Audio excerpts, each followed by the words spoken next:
नमस्कार, बहुत स्वागत आप सभी का। जी मध्य प्रदेश छत्तीसगढ़ देख रहे हैं आप और आपके साथ मैं हूं कीर्ति दीक्षित।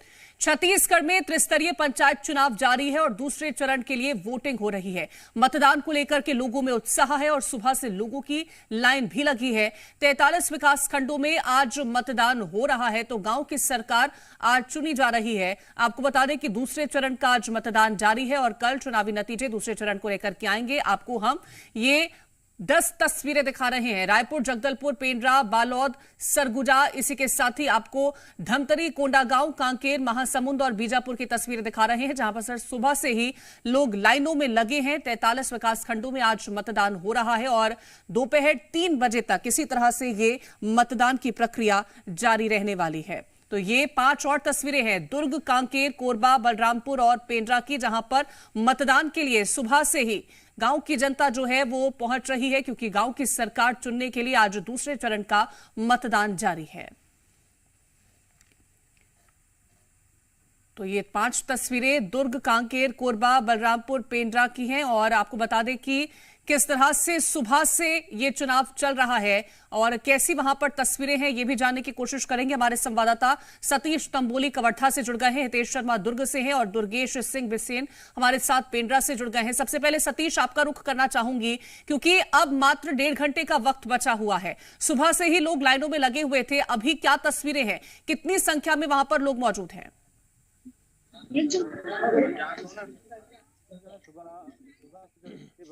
वही स्थिति अभी बनी हुई है। आप देख सकते हैं मेरे पीछे जो है महिलाएं जो अपनी बारी का इंतजार कर रहे हैं। काफी वक्त हो गया है उनको, यही कारण है कि वो थक कर जो है बैठ गई हैं, लेकिन वो उनका भी वो है कि पूरा मतदान करके ही जाएंगे, भले वक्त लगे लेकिन वो अपना मताधिकार का जो है प्रयोग करेंगे। उसी तरह पुरुष भी जो है लगातार अपने लाइनों में बैठे हुए हैं और अपने मताधिकार का बिल्कुल, तो सुबह से ही मताधिकार का इस्तेमाल करने के लिए मतदाता यहां पर पहुंच रहे हैं। हितेश, अगर दुर्ग की बात करें तो यहां पर सुबह से क्या तस्वीरें रही और क्या मुद्दे रहे हैं गांव की जनता के?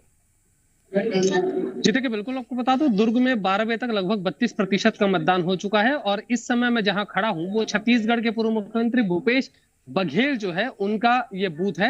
ये कुरुदुडी का गांव है और कुरुदुडी का गांव का ये बूथ है। अभी 10 मिनट पहले ही छत्तीसगढ़ के पूर्व मुख्यमंत्री और कांग्रेस के राष्ट्रीय महासचिव जो है वो भूपेश बघेल अपने परिवार के साथ आए थे और यहाँ अपने मताधिकार का प्रयोग उन्होंने किया है। देखिए, जब लोगों से बात हुई तो स्पष्ट तौर से उनका ये कहना था कि वो ऐसा पंच, सरपंच, जनपद और जिला पंचायत का सदस्य चुनेंगे जो उनके गांव का विकास कराए। देखिए, विकास एक बहुत बड़ा मुद्दा है और विकास के मुद्दे को लेकर के ही अब ग्रामीण जन जो है वो अपने मताधिकार का प्रयोग कर रहे हैं। आपको बता दूं, 1,66,000 से ज्यादा मतदाता है जो इस बार अपने मतदान का प्रयोग कर रहे हैं। तो वहीं पूरे दुर्ग जिले के पाटन विकासखंड में दूसरे चरण का ये मतदान हो रहा है। इसके लिए 294 से ज्यादा बूथ बनाए गए हैं। तो वहीं इस पूरे मामले को लेकर के चुनाव आयोग और जिला प्रशासन की शानदार तैयारियां है। बहुत आराम से, स्मूथली, बहुत अच्छा जो है वो मतदान चल रहा है। अभी तक कहीं भी किसी भी तरह की कोई घटना की, कोई खबर, अप्रिय घटना की खबर दुर्ग जिले से नहीं आई है। जी बिल्कुल, तो ये बहुत स्मूथली यहाँ पर चुनावी प्रक्रिया जो है वो जारी है। दुर्गेश, अगर पेंड्रा की बात करें तो यहाँ पर कैसी तस्वीरें हैं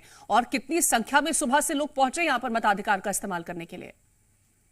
देखिए, अगर वर्तमान समय की बात करें तो 40% से ऊपर मतदान जिले में हो चुका है और इस विकास खंड, पेंड्रा विकास खंड, जिसमें आज त्रिस्तरीय पंचायत चुनाव की वोटिंग हो रही है, उसमें महिला मतदाता पुरुष मतदाताओं से ज्यादा है। लगभग 500 मतदाता जिले में, इसमें पेंड्रा विकास खंड में अधिक हैं। और सुबह से जो तस्वीरें सामने आ रही थी वो साफ दिखा रही थी महिला मतदाता बड़ी संख्या में वोट करने मतदान केंद्रों में पहुंच रहे थे। अभी भी मैं जो आपको तस्वीरें दिखा रहा हूं वह भी इसी ओर इशारा करती है कि मतदान केंद्रों के बाहर किस तरह की कतारें लगी हुई है।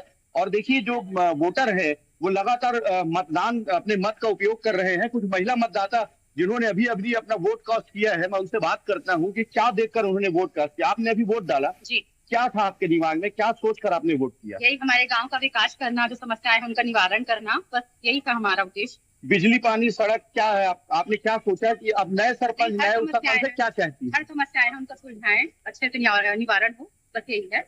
कितने बजे से थी आप वोट डालने के लिए? कि काफी लंबी भीड़ लगी थी, उसके बाद कई घंटों में वोट डाल पाए? जी बताइए। हाँ, मतलब 2 घंटे हो गए। 2 घंटे। तो देखिए क्या है, चूंकि बैलेट पेपर से मतदान हो रहा है इसलिए मतदान करने में काफी समय भी लग रहा है, लेकिन फिर भी मतदाता शांति से अपनी बारी का इंतजार करता है, वोट करता है और शांति से जाता है।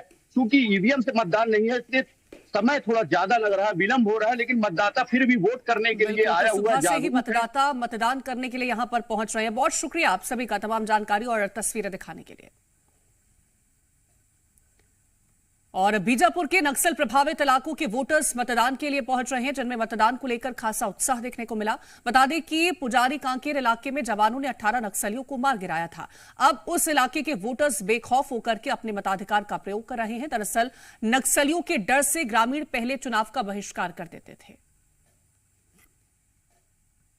छत्तीसगढ़ में जिस इलाके में माओवाद का सबसे ज्यादा प्रभाव है, जी मीडिया आज उस इलाके में है। दरअसल इस पूरे इलाके में कभी मतदान ना के बराबर होता था या फिर माओवादी प्रभाव के चलते लोग मतदान करने नहीं आते थे। अब हालात बदले हैं, कैंप लगाए जा रहे हैं, जिसके बाद भारी संख्या में जो उत्साह है लोगों में देखा जा रहा है। और उस इलाके में जहां कभी नक्सलियों का फरमान चला करता था और जब बहिष्कार किया जाता था, अब उस इलाके से मतदान करने के लिए लोग निकलकर मतदान केंद्रों तक पहुंच रहे हैं। जी हां, ये बीजापुर से तेलंगाना को जोड़ने वाली सड़क है और इसी इलाके में एक बड़ा मुठभेड़ हुआ था, जिसमें 18 जो माओवादी हैं उनको जवानों ने मार गिराया था, जिसमें बड़े कैडर के नक्सली हैं। और उस पूरे इलाके में अब जो कैंप हैं वो खोले जा रहे हैं। साफ है कि गणतंत्र पर अब जो लोकतंत्र है, वोट तंत्र है, वो यहाँ पे जीत रहा है। तो ये जो सड़क है, इस सड़क पे गुजरना काफी खतरनाक माना जाता है। इस इलाके में कई आईडीज इसके पहले मिल चुकी हैं, कई आईडीज ब्लास्ट हो चुकी हैं और कई नुकसान जो है वो जो सुरक्षा बल के जवानों को वो हो चुका है। कई गाड़ियों को नक्सलियों ने निशाना बनाया और इस पूरे सड़क को बनाने के लिए कई जवानों ने शहादत दी है। यही वजह है कि इस पूरे इलाके में जहां गलगम, उसूर और उस पूरे इलाके में मतदान हो रहा है, वहां तक जो पोलिंग पार्टीज हैं उनको जाने के लिए सुरक्षा के पूरे इंतजाम किए गए हैं। और साथ ही साथ ये देखिए, ये जो डी माइनिंग है ये की गई है। नक्सलियों के जो मंसूबे हैं उनको विफल करने का यहाँ प्रयास किया गया। और साथ ही साथ नक्सली किन इलाकों में आईडीज प्लांट कर सकते हैं, कैसे वो प्लांट कर सकते हैं, उसको भी लेकर जो सुरक्षा बल के जवान हैं वो सतर्क। और इस पूरे इलाके में आरोपी लगा दी गई है। उन इलाकों में जहां मतदान नहीं होता था वहां भी अब बढ़ चढ़कर लोग मतदान के लिए निकल रहे हैं। अब लोकतंत्र को मजबूत करने के लिए लोग निकल रहे हैं और सुरक्षा बलों के सुरक्षा के बीच वो लोग निकल रहे हैं और मतदान कर रहे हैं। अवापल्ली क्षेत्र से मैं पवन दुर्गम, जी मीडिया के लिए। मानेंद्रगढ़, चिरमिरी, भरतपुर जिले के 4 जिला पंचायत सदस्य के लिए 17, मानेंद्रगढ़ जनपद सदस्य के लिए 72 सरपंचों के लिए वोट डाले जा रहे हैं। दूसरे चरण का मतदान शुरू हो चुका है। हम बात करेंगे ग्रामीण क्षेत्र में, जहां पर लगभग यहाँ पर जो वोटर्स है इनसे बात करते हैं। आप लोग आज मतदान करने पहुंचे हैं, क्या सोचते हैं? सोचते हैं कि गांव का विकास हो, पंचायत के विकास हो, इसके लिए वोट देने हैं और अच्छा से अच्छा कैंडिडेट जीते, जिससे गांव का ज़्यादा से ज़्यादा विकास हो सके। आप यहाँ पे वोट डालने हैं, कितने वोट डालेंगे आज यहाँ पे? हम पंच, सरपंच और बीडीसी कुल मिलाकर के 4 पदों के लिए मतदान करेंगे। और मतदान का मुख्य मुद्दा त्रिस्तरीय पंचायत है, स्थानीय निकाय है। तो मूल रूप से बिजली, सड़क, पानी यही मुख्य मुद्दे रहते हैं, जिससे गांव का विकास हो सके, पंचायत का विकास हो सके। तो इसी आधार पर बताएंगे। हाँ, पानी की बहुत समस्या है। कितना सरपंच जीत चुके पर पानी नहीं पहुंचा हम लोग को उधर। तो कैसा चुनेंगे सरपंच इस बार? सुन रहे हैं कि हम लोग का पानी की व्यवस्था चाहिए। हम लोग का पानी की ज़्यादा समस्या, हमको पानी चाहिए। अच्छे विकास होना चाहिए ताकि ऐसा ना हो कि पहले जो गांव की सरकार थी, क्या विकास नहीं हुआ आपके यहाँ? होता तब ऐसा नहीं होता। अच्छा नहीं हुआ है विकास, नया कुछ होना चाहिए, नया स्कूल होना चाहिए। अच्छा, और अच्छी से होना चाहिए। जिस तरह ये महिलाएं थी, कुछ यहाँ के पुरुष मतदाता थे, साफ तौर पे कहा कि महिलाओं ने बताया जिस तरह की पानी की समस्या है और उसको लेकर के यहाँ पे मतदान करने पहुंचे हैं। और कुछ यहाँ के जो पुरुष हैं, युवा मतदाता हैं, इन्होंने साफ तौर पर कहा कि गांव के विकास होना चाहिए, गांव की सरकार अच्छी चुनना है इस बार। जी मीडिया के लिए महेंद्रगढ़ से सरवर अली।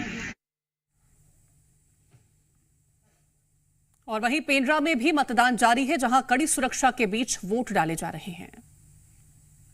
पंचायत चुनाव को शांतिपूर्ण संपन्न कराने प्रशासन लगातार कवायद कर रहा है और मतदान के दौरान मतदान प्रक्रिया को देखने लगातार प्रशासन आ रहा है। अभी जिला निर्वाचन अधिकारी आरओ के साथ घूम रही हैं और मतदान केंद्रों का लगातार निरीक्षण कर रही हैं। हम उनसे बात करते हैं कि किस तरह की व्यवस्था द्वितीय चरण में देखने को मिली। मैम, द्वितीय चरण में भी अच्छा मतदान देखने को मिल रहा है, अभी आपने निरीक्षण किया, क्या पाया?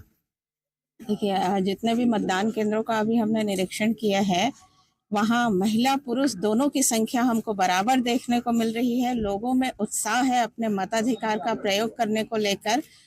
और लगभग 11 बजे की अगर हम रिपोर्टिंग की बात करें तो 30 से 35% जो है मतदान हमारा पेंड्रा ब्लॉक में हो चुका है। सभी मतदान केंद्रों में हमने ये सुनिश्चित करने का प्रयास किया है कि छाया पानी की सुविधा हो, शौचालय हो, मतदाताओं को किसी प्रकार की असुविधा का सामना करना ना पड़े।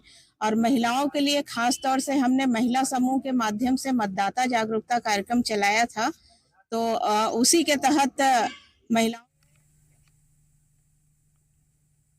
और वहीं मानेंद्रगढ़ में मतदान केंद्र में गाली गलौज हुआ, जहां मतदान केंद्र में मारपीट करने का मामला भी सामने आया। 7 नामजद ग्रामीणों के खिलाफ एफआईआर दर्ज की गई है। कुल 107 लोगों पर एफआईआर दर्ज की गई और 8 अलग अलग धाराओं में मामला दर्ज किया गया। सरकारी काम में बाधा पहुंचाने का आरोप लगा है। मतदान पेटी लूटने की कोशिश भी की गई थी। सुरक्षा कर्मियों को ग्रामीणों ने पीटा और अधिकारियों के साथ भी मारपीट की गई। 17 फरवरी की शाम की यह घटना बताई गई है। खड़गवा के कटकोना पंचायत की यह घटना है।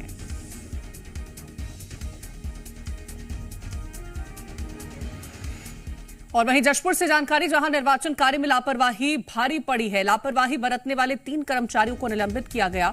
एक प्रधान पाठक और एक व्याख्याता निलंबित किया गया है। एक पटवारी को भी निलंबित कर दिया गया। निर्वाचन अधिकारी रोहित व्यास ने इस कार्रवाई को अंजाम दिया। पटवारी विजय कुमार ड्यूटी के दौरान अनुपस्थित रहे। प्रधान पाठक जुनस खलखो शराब के नशे में थे। ड्यूटी के दौरान शराब के नशे में कर्मचारी यहां पर मौजूद थे।